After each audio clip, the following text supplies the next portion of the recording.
Hey everyone!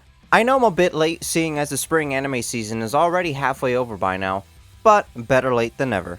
I figured that this would be a fun little thing that I'll be trying my hand at.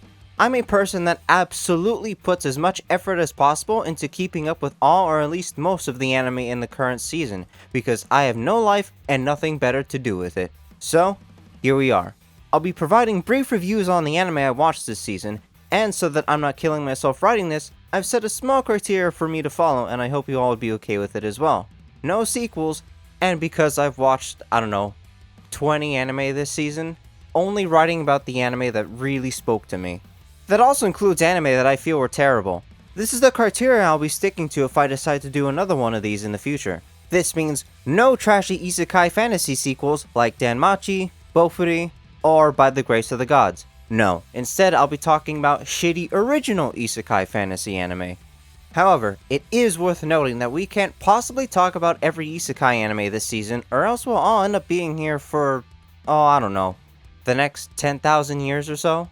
There are way too many of them this season, and by way too many, I mean they were the majority of what aired. Anyway, enough of me babbling, let's jump right in. The Ice Guy and his cool female colleague. This one was a cute anime about what happens when two kureis fall in love. I absolutely love romance anime, so I was very much so looking forward to this one. Fuyutsuki and Himeno are lovely to watch, and the cast as a whole are pretty charismatic, especially Komori. Her reactions to Himeno's random blizzards are especially adorable. Speaking of, Himeno himself is entertaining. Seeing as he's a descendant of a Yuki-onna, or Snow Woman, he freezes himself or his surroundings whenever he feels strong emotions, so snow tends to fall around him. Fuyutsuki is such a sweetheart too. The way she talks and her overall demeanor are enough to melt my heart. With her being as reliable as she is cute, Fuyutsuki is a strong contender for best waifu of this season. Buddy Daddies. Ah yes, not Spy Family. But seriously, this anime was fantastic. I didn't think I'd be into it as much as I was, but my eyes were glued to the screen.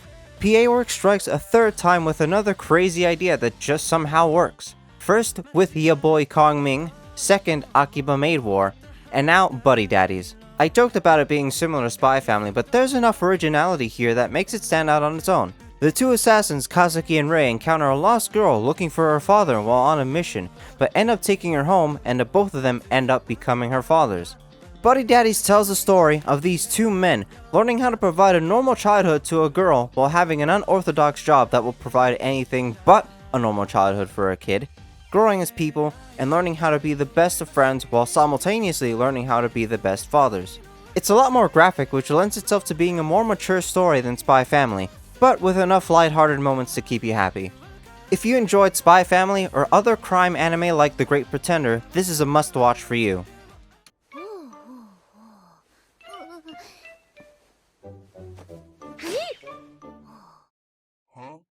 Okay.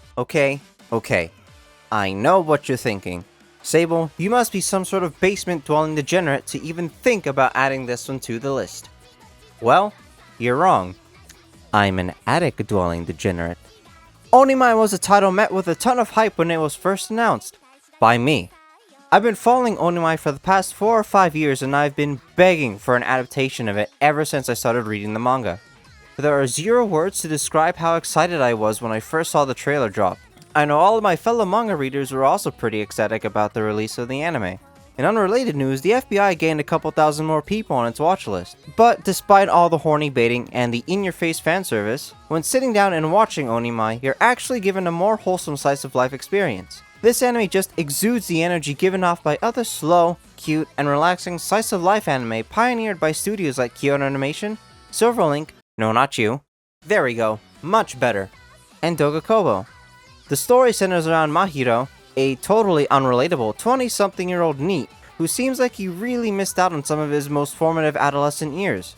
His sister, taking issue with Mahiro's current situation, decides to give him a second chance at life, and decides that she would turn him into a girl with or without his consent.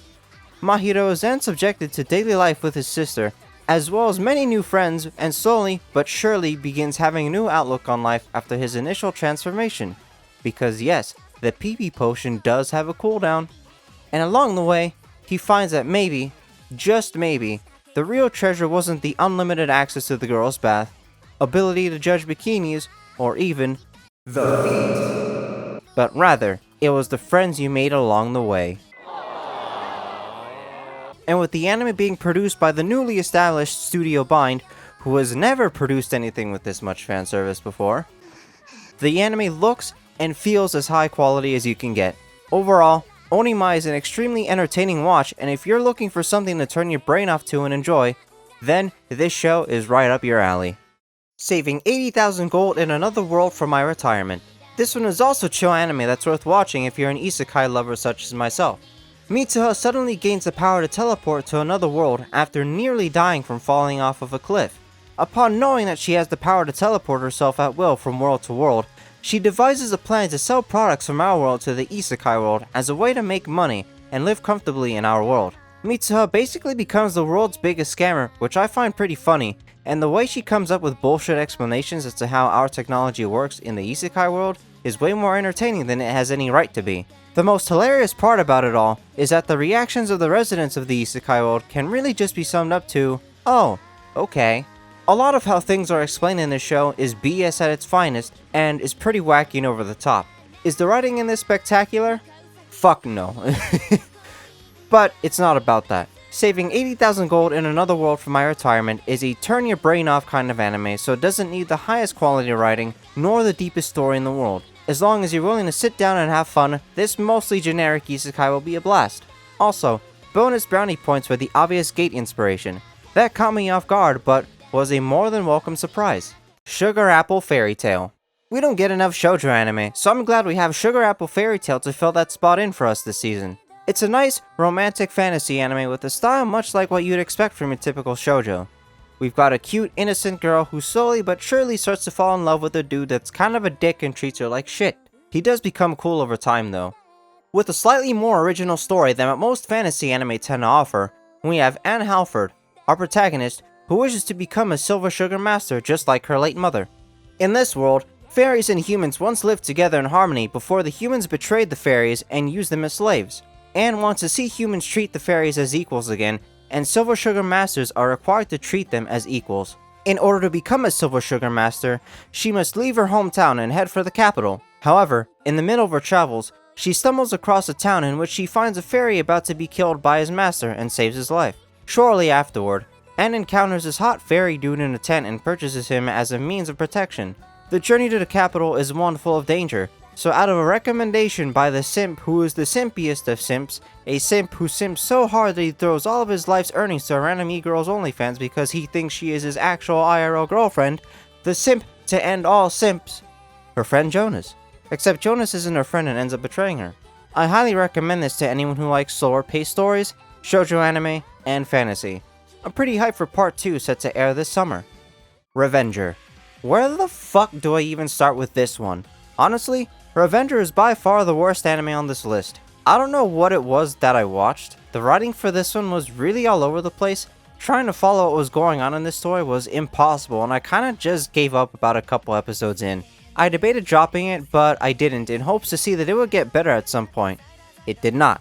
I legit cannot tell you what happened throughout the entirety of this anime. I just know that we have emo Samurai Jack here upset because he killed his fiance's father because of the opium crisis going on or whatever, and everyone is Christian for some reason, I guess. I think Revengers takes place in the middle of one of the opium wars or something. It was never clearly stated when Revengers takes place. Most of the anime focuses on the Chinatown area of Nagasaki, specifically having a focus on the red light district more than anywhere else. There was also a weird obsession with prostitutes in this anime, but I guess it makes sense since a lot of time is spent in the red light district. Aside from the writing being a giant mess, Revengers ended up being one of those anime that are just super edgy and fucked up for the sake of being super edgy and fucked up, and not in a cool and entertaining way like Elfen Lee did it back in the day. Even though Revengers was supposed to be over the top in its edginess, it couldn't even do that right. At least show the gore or make it more graphic in some way. Even a more accessible anime like Demon Slayer was more graphic than this. Look, I can't really tell you much more because I'm very confused and lost. The first episode is cool, but anything past that is just not worth your while. Go watch literally anything else because the recycled fantasy and isekai anime airing this season had better writing and substance than this anime did. I also found out the writer for this was Gen Urobuchi, which made some things make more sense, but this was not his finest work. Go watch Fate Zero or Madoka Magica instead if you haven't already. Those two are some S tier anime written by Gen Urobuchi. Farming Life in Another World. Yet another comfy anime airing this season. I know of all the isekai airing during winter 2023, people were really enjoying and talking about campfire cooking in Another World with my absurd skill most, or as I like to call it, Amazon Prime in Another World. But Farming Life in Another World is one that I honestly enjoyed a lot more and ended up becoming one of my favorite new isekai of the season. While the anime does talk and show a lot about farming, as the title implies, it's more about developing a village and a community rather than farming. Hiraku, our protagonist, was reincarnated after dying from illness in his previous life and asked God if he could be skilled in farming after getting offered a second chance at life, and thus his wish was granted. He developed an interest in farming after watching an agricultural TV show that involved an idol with an interest in farming. So if it wasn't obvious by now, I have a bias for chill and comfy anime, and that's mostly what made this appeal to me. Other than that, there really isn't anything too special that Farming Life in Another World does. Hiraku does get married in episode 2 to a cute vampire girl named Lululushi, so that's much further than the majority of romance anime ever get, and this isn't even anywhere close to being a romance anime. Try saying Lululushi out loud too, it's pretty fun. There's something about agricultural anime that I find intriguing as well. Outside of Norin and Silver Spoon, and Norin doesn't really count in my opinion, I'm not aware of any agricultural anime, so if you guys know of any more, please leave your recommendations in the comments for me. Silver Spoon was absolutely fantastic, so it'd be great to know if there's anything else out there that's similar. Now that all of those anime are out of the way, I have saved the best for last. The Magical Revolution of the Reincarnated Princess and the Genius Young Lady. Holy shit. This right here is what an award-winning isekai looks like. Actually, forget the fact that this is a good isekai. It's not just good for being an isekai. This is an actual high-quality anime. The Magical Revolution of the Reincarnated Princess and the Genius Young Lady, for once, does give us an original concept in a landscape of recycled isekai fantasy garbage. It's a girl's love, or a Yuri if you prefer, anime about Anisfia Winpalatia, the reincarnated princess, simply loving magic while being unable to actually use any. She was born without the ability to use magic, which does cause some problems for her as a noble. Despite her non-existent ability, it doesn't stop Anisfia from trying to use magic. With the odds stacked against her, she devotes her existence to researching and creating magical items for her and the common folk to use, a study known as magicology in her new world. After her brother, Prince Algard von Palatia, renounces his betrothal to Euphelia Magenta, the genius young lady, Anisfia quite literally crashes the party and whisks her away, and appoints Euphelia as her assistant, marking the beginning of the girls' love adventures. The path is absolutely a very bumpy one, making it very difficult to traverse, but that doesn't stop Anisfia and Euphelia from protecting what they love most. What I love most about the Magical Revolution is that you forget that you're watching an isekai. There's really only a brief mention of it in the first episode, and once again in the last episode. The Magical Revolution also doesn't use the fact that it's a girl's love story as a means of throwing cheap fanservice into the mix. It takes itself very seriously from start to finish, so if you're the kind of person who's turned off by fanservice, I'd give this a shot. A Yuri romance is what is advertised, and a Yuri romance is what you're gonna get. It isn't romantic 100% of the time though. There are a couple of magical fight scenes throughout the anime. The magic doesn't provide a means of making this another generic power fantasy, and the story doesn't feel like it conveniently created the situation in which a fight is needed. Are Anisfia and her magic items and Euphelia and her magical ability kind of OP? Maybe, but it's difficult to gauge since the magical abilities of other nobility isn't really shown. Now that's just scratching the surface of what this anime entails. I won't spoil anything else of it because this is something that all of you currently watching need to experience firsthand rather than through me. If you haven't already, go watch this ASAP. If there is one anime to watch from winter 2023, this would be the one. And with that, we wrap up this winter 2023 anime review. I've watched way more than what I've talked about here today, but these are the anime that I had things to say about. I would have liked to squeeze in another entry or two, but I was kinda strapped for time. What'd you guys think? Is this something that you'd like to see again for spring and other seasons in the future? And what was your favorite anime that aired this season? Let me know in the comments below. Until next time, see ya.